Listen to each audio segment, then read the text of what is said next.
bienvenidos a un nuevo programa de Los Consejos de Manolo, que como todos los martes nos reúne a la mesa familiar, puntualmente a esta hora, para hablar de temas que nos interesan, de salud, de prevención, sobre todo. Hoy un día complicado con la lluvia, seguramente después con mucho frío, que viene a mezclarse un poco con todo este tema que tenemos del coronavirus también, así que a prepararse porque van a aparecer las gripes, los cuadros gripales, los broncoespasmos, las cosas se confunden mucho, así que bueno, a estar atentos, a cuidarse, a mantener todas las recomendaciones que nos brindan desde el Ministerio habitualmente. Como verán, bueno, nosotros en esta oportunidad estamos sin barbijos, pero para poder hacer el programa tratando de mantener un distanciamiento social preventivo y obligatorio, tal cual se lo designa, que se considera que junto con el uso del barbijo son de las medidas, casi diría, fundamentales en el tema de evitar la propagación de la enfermedad, ¿no? Bueno, el tema que nos convoca hoy es más que interesante, y la intención de hacer este programa es justamente ante el reclamo, ante el pedido de muchos de ustedes de qué está pasando, ¿no es cierto?, con el problema de esta pandemia, del coronavirus y de todo lo que se generó alrededor de esto. Hay un sinfín de enfermedades y de pacientes que cursan estas enfermedades, ¿no es cierto?, que han tenido que o abandonar sus controles, abandonar su tratamiento, discontinuar los tratamientos, cirugías que se postergaron, tratamientos oncológicos que han quedado por la mitad. Hay enfermedades que son controladas muy de cerca, ¿no es cierto?, semanalmente, mensualmente, de acuerdo a la gravedad. Y lo que está ocurriendo es que la gente está teniendo inconvenientes en acceder, ¿no es cierto?, a las consultas por varios motivos. El primero y principal es evidentemente el temor que uno tiene, y es lógico y es atendible y entendible, de concurrir a los centros de salud, porque uno tiene, digamos, la sensación de que va por un problema y puede contagiarse de otra cosa. El otro tema es que obviamente hay protocolos que hay que seguir, que son, como yo siempre les digo, molestos, pero son para cuidarnos y para cuidarlos a ustedes. Hay que entrar de determinada manera a los centros de salud, hay que entrar con barbijo, hay que hacer declaraciones juradas, hay que llenar un montón de consentimientos, formularios. Los turnos cuesta conseguir muchísimo. ¿Por qué? Porque los turnos están distanciados. La idea es que no se junten más de 2 o 3 personas en la sala de espera. Entonces los turnos se dan cada media hora, se trata de cuando sale un paciente haya un tiempito hasta que ingrese el otro para que se pueda limpiar. O sea, hay todo un tema. Y hay mucha gente que ha visto que su enfermedad se va agravando, sus controles no están siendo bien hechos, y hay mucha gente preocupada por ello. Entonces la idea fue convocar a gente conocida, gente amiga, ¿no es cierto?, que trabaja, y sí, sabemos que trabaja muy bien. Hoy nos acompañan 2 integrantes del equipo de trabajo de clínica médica del Sanatorio Boratti. Ustedes saben que es un equipo que está integrado por varias personas. El jefe de servicios es el doctor Carlos Castro Olivera. Bueno, hoy él ha venido varias veces al programa, y yo hoy tengo la suerte de contar con 2 de sus integrantes, ¿no es cierto?, que es gente muy joven, muy preparada, y que trabaja, le digo, todo el día atendiendo constantemente, y ya nos van a explicar ellos bien en qué consiste su trabajo, porque es realmente un equipo de trabajo, ¿no? Hoy nos acompaña la doctora Evelyn Zamorano. Hola. ¿Qué tal, Evelyn? ¿Cómo estás? La doctora Zamorano es especialista en clínica médica y en medicina interna, ¿no es cierto? Y el doctor José Martínez, quien ya nos ha acompañado en otros programas, en ese momento como clínico, como especialista en medicina interna, y ahora hepatólogo, ¿no es cierto?, devenido en hepatólogo, sí. ¿No? Bueno, él aparte, ¿no es cierto?, ha seguido estudiando, se siguió formando, y bueno, hace un tiempo obtuvo la especialidad de hepatología, que la está desarrollando en el sanatorio, haciendo su formación en el Hospital Privado de Rosario, y bueno, con una demanda realmente importante porque ha venido a llenar un vacío que había realmente en la especialidad. Así que les quiero agradecer íntimamente por haber prestado a venir hoy un día como hoy. Sé que trabajaron todo el día, un día que llueve, que uno quiere estar con la familia, que el temor a salir y todas estas cosas que nos están pasando. Pero la idea es transmitirle a la gente que esté tranquila, que las cosas se siguen haciendo, que los sanatorios siguen funcionando, que digamos, se puede, no hay que tener, digamos, hay que cuidarse, hay que estar alertas, pero no alarmarse porque el sanatorio está perfectamente dividido y separado para las personas que eventualmente pudieran tener esta enfermedad que nos está molestando bastante y otras, ¿no es cierto?, que no tanto. Así que vamos a comenzar con la doctora Zamorano, que nos va a contar un poquito cómo funciona el servicio de clínica médica. Recién veíamos me gustaría que volvamos a la placa anterior. Quiero contarles nos contarás quiénes son los integrantes, ¿no? Sí. Bueno, como usted bien dijo, doctor, nuestro coordinador general es el doctor Carlos Castro Olivera, ¿sí? Él es, digamos, es nuestra cabecilla en todo esto. Está compuesto por médicos clínicos, quienes les hablan acá, y bueno, y médicas también especialistas en medicina general y familiar. Sí.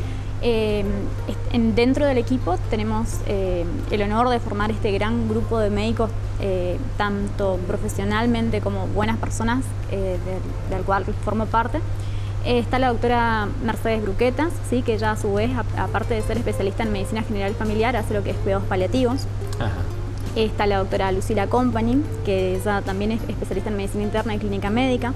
La doctora Witkowski Carmen, que es especialista en medicina general y familiar y está terminando un posgrado en lo que es alergia. Ah, bien.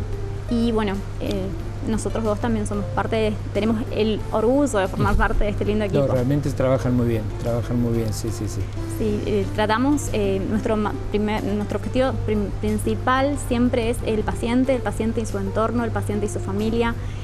Nos abocamos mucho a nuestro trabajo porque justamente tratamos de generar lo que es la empatía con el paciente. Por eso le dedicamos tantas horas de estudio, hacemos ateneos semanales con presentaciones de los casos clínicos.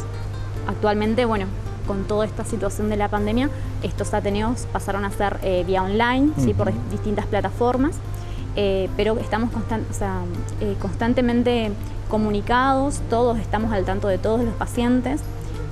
Tenemos el servicio de internación, ¿sí? En donde a la mañana hay 2 médicas, a la tarde también, y posteriormente hacemos seguimiento ambulatorio a los pacientes. O sea, no termina todo con el darle el alta y la medicación, sino que nos encargamos de que el paciente vaya realmente controlarle sus factores de riesgo, que cumpla con la medicación y bueno, saber que tienen el acceso a nosotros en cuanto necesiten. Bien, perfecto. Bien, yo les decía que hay estadísticas que están mostrando lo que hablábamos hoy, ¿no es cierto?, que ha habido como un parate en determinadas instancias, en el seguimiento, en el control. Hay una estadística que la hizo el FLENI, ¿no es cierto?, un instituto muy importante de Buenos Aires, y que yo creo que sí cuenta un poco lo que está pasando, ¿no? Así mismo, doctor. La semana pasada ellos presentaron un estudio, digamos, fue una encuesta analítica específicamente, en donde más de 10.000 pacientes fueron, encuestados justamente, y hay 2 datos importantes, 2 numeritos por ahí que quería recalcar con esto. Sí. Importantísimo, sí, porque el 76% de este total de personas manifiesta que abandonó sus controles habituales de salud, ¿sí? De sus patologías con las que venía siendo controlado, estudiado, directamente abandonó tanto el tratamiento o el seguimiento de estas patologías. Estamos hablando de hipertensión, diabetes, enfermedades complicadas. Exactamente. O sea, abandonó o no continuó sus controles médicos habituales, el 76, 7 de cada 10. Es muchísima la cifra realmente, ¿sí? Otro porcentaje de pacientes, bueno, manifestó que solamente tuvo dificultad para conseguir las recetas o para conseguir la medicación. Sí. Pero, bueno, el FLENI, particularmente, como sabemos que es un instituto neurológico, se abocó a los síntomas del ACV, y algo importantísimo es que de todos estos pacientes que fueron consultados, el 6% manifestó que presentó síntomas compatibles con una ACV, como ser trastornos de la marcha, dificultad para el habla. Sí. Y de estos, solamente menos de la mitad consultó. Esto denota claramente, como usted dijo en la introducción, el miedo de los pacientes, ¿sí? Tanto a la consulta, justo por el riesgo de contagio. Asimismo, el tema del desconocimiento, de no saber con qué me voy a encontrar, si voy a consultar, si me van a dar turnos o no, que todo esto deviene luego en complicaciones del seguimiento en los casos de los pacientes. Exacto. O gente que por ahí quizás cuando llega y consigue la consulta ya es un poco tarde también, ¿no es cierto? Ha perdido chances de mejorar. Es lo que estamos viendo mucho. Por ejemplo, los pacientes llegan a consultorio con malos controles de depresión. Hace un mes suspendí la medicación porque no conseguía turno o cosas así, y bueno, y caen por ahí en manos nuestras, porque por suerte nosotros seguimos trabajando normalmente, cabe destacar eso. Tenemos, un amplio número de turnos. Sí.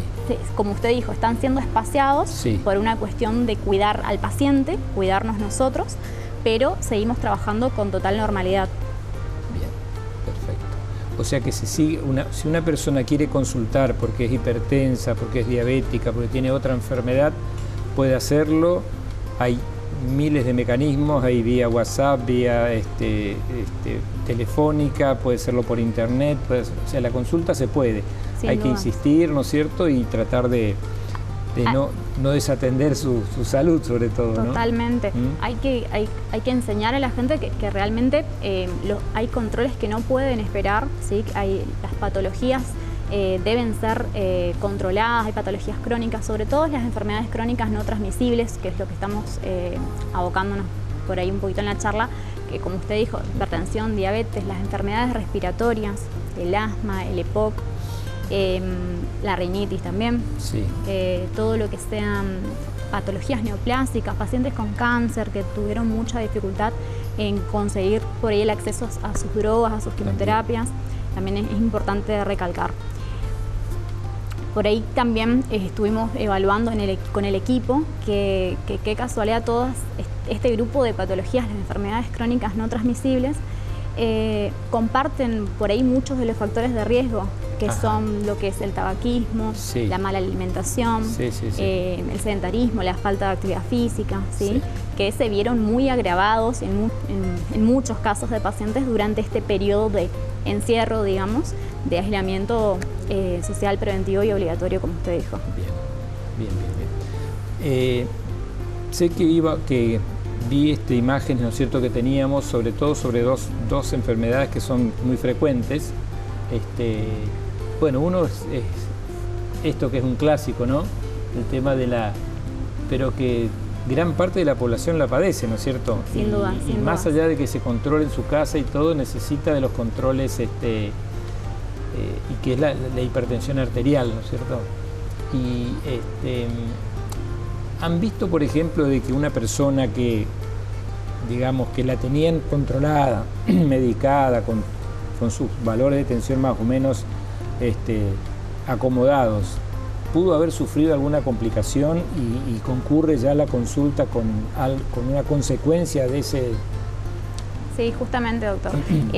Estuvimos viendo y analizando casos así particulares de pacientes porque pacientes que por ahí, como usted dice, venían bien controlados, al momento de la primer consulta, digamos, post pandemia, post cuarentena, por así decirlo, encontrábamos valores de presiones altísimos, lo que es el perfil, el colesterol muy elevado, y nos sorprendió por ahí de sobremanera, porque no eran unos pocos, sino que eran en su mayoría, ¿sí? Pero bueno, todo debido a esto. Por eso uno trata siempre de tener el contacto igualmente con los pacientes por ahí, aunque no sea de manera directa, presencial, ¿sí?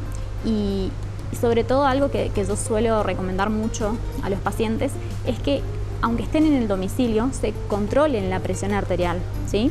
Yo particularmente armo un esquemita, ¿sí?, en donde les pongo la presión arterial, la fecha y la hora, y bueno, y las maneras en las que tienen que tomar esos controles, ¿sí? Principalmente por la mañana, en ayunas, luego de orinar, o sea, las pautas por ahí Sí. a tener en cuenta. Sí, sí, sí. La forma correcta justamente de tomar la presión en el domicilio, para que no haya errores al momento de tomar una conducta, ¿sí? Entre esta forma correcta, si me quieren mostrar la Sí. diapositiva anterior. Sí, la anterior, podemos volver a la anterior para... Sí. Sí, solamente algunos detallecitos Sí, que cómo no. son importantes porque modifican los resultados al momento Sí. de la toma de la presión arterial, ¿sí? Que son, por ejemplo, que el paciente debe estar sentado, ¿sí? Con los pies en el suelo, tocando el suelo, no con las piernas cruzadas, porque todo eso altera las mediciones. Debe estar en reposo. Si el paciente estuvo en actividad física, por lo menos esperar 5 o 10 minutos antes de realizar una toma de presión arterial.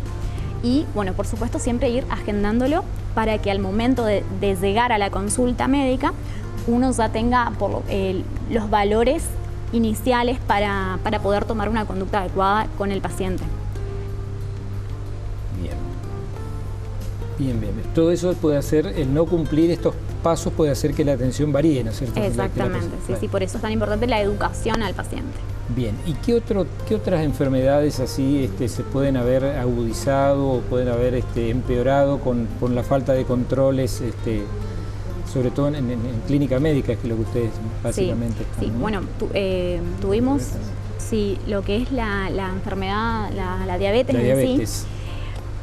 Veíamos por ahí que los pacientes ya llegaban con las complicaciones propias de la diabetes, tanto agudas como crónicas.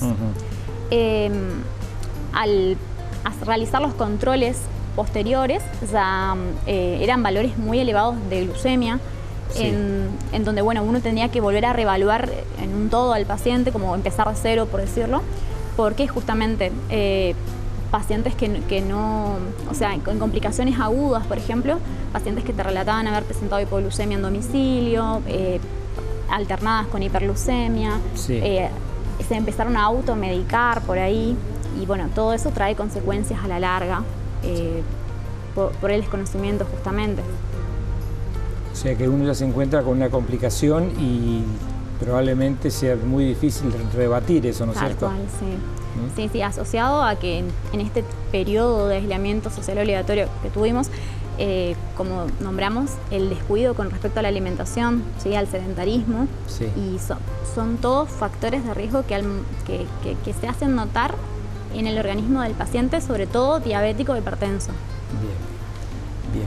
Y en cuanto a la patología respiratoria, ¿ya estamos entrando en un momento, una época en que vamos a tener problemas o no?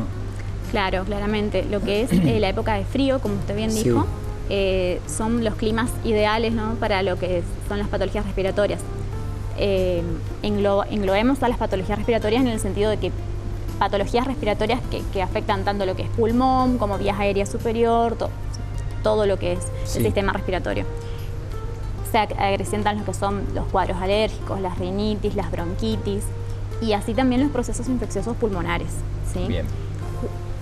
Algo que estuvimos charlando también con el equipo y nos llamó la atención es que, por ejemplo, para el mes de mayo del año pasado, Sí.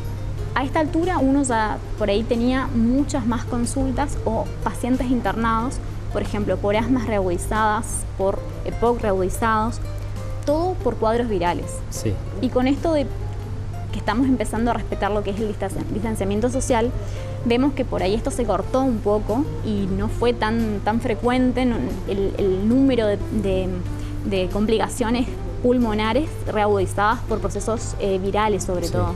Sí. O Sí. sea que evidentemente hay cosas que, como dicen, hay cosas que van a quedar, ¿no es cierto? Hay cosas que van a quedar, el lavado de manos es una cosa que va a quedar, el distanciamiento es algo que se va... ¿Por qué? Porque siempre vamos a estar con la duda de si en qué momento llega el nuevo virus, ¿no? Así que el distanciamiento va a haber que respetarlo, el uso, bueno, del barbijo será reevaluado también. Y, por ejemplo, ¿cómo explicarle a una persona que tiene una patología de estas?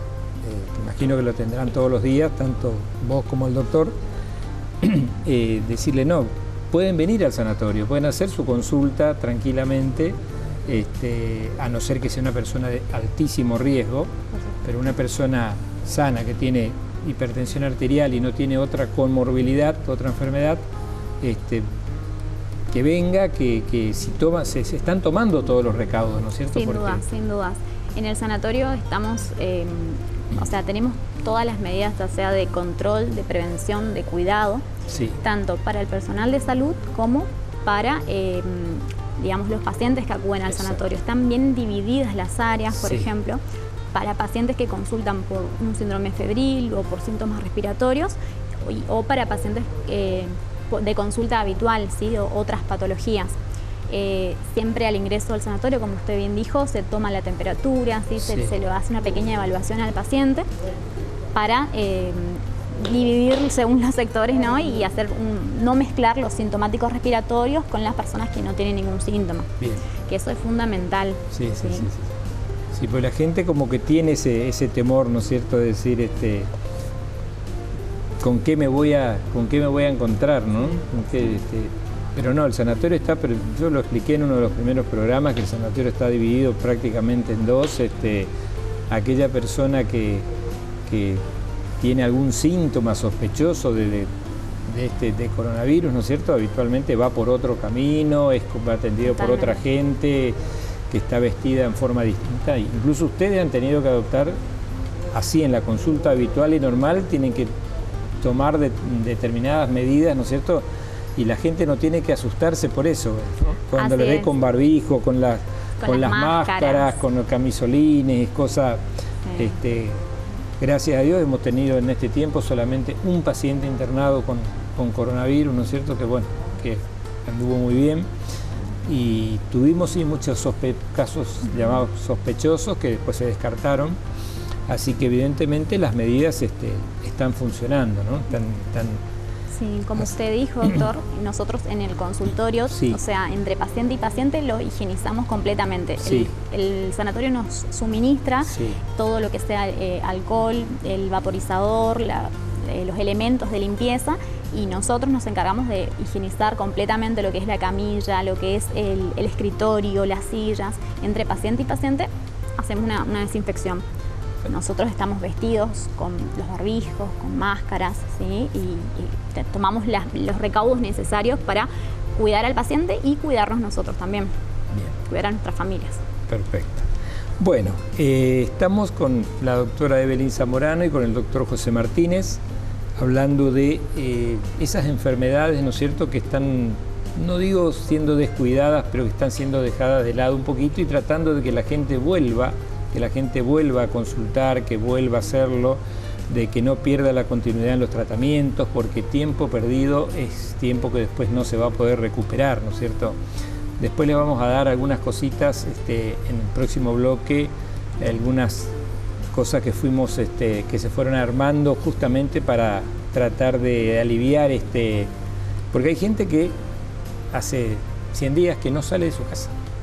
Hay gente que sale y hace lo básico y hay gente que directamente no, que le tiene terror a salir, y bueno, es comprensible, es entendible. Así que en el próximo bloque vamos a hablar de algunas cositas referente a la especialidad del doctor Martínez, en la parte hepática, algo que vimos que desde hace un año se ha reflotado y como que empezaron a aparecer los enfermos. No, los enfermos siempre estuvieron, ¿no es cierto? Faltaba que arrimemos el diagnóstico, que haya alguien que se dedique a esto, que se ocupe, y incluso hay gente que ya se ha trasplantado, ¿no es cierto? No en nuestro sanatorio, sino que se le han preparado y hecho todas las conexiones para que sea trasplantado en otros lugares, con éxito. Y también quiero comentarles que tanto la doctora Zamorano y el doctor Martínez, como todo el grupo de clínica médica que ustedes vieron hoy cuando comenzó y que presentó la doctora, ellos, aparte de encargarse de todo lo que es la internación de los pacientes, tienen sus consultorios en el Sanatorio Boratti. En el Sanatorio Boratti, ahí desarrollan toda su actividad, de mañana, de tarde, de noche. Y bueno, y ahora también hemos agregado algo que vamos a desarrollar un poquito después, que la doctora nos va a orientar un poquito sobre lo que es la telemedicina, ¿no es cierto? Algo que está muy, muy en boga ahora, así que, bueno, tenemos una media horita más para hablar de estas cosas, así que le pido 2 minutos, no se vayan y ya volvemos para seguir hablando de medicina interna, de clínica médica y de las patologías más frecuentes que requieren internación. Téngannos 2 minutos de paciencia que ya volvemos. Este sos vos. Hoy decidiste no quedarte en casa y pusiste en riesgo de contagio a 3 personas más. Ahora Juli, Fabi y Rubén tampoco se quedan en casa y pueden llegar a contagiar a 3 personas más cada uno. Esa es la forma en la que crece la famosa curva de la que todos hablamos.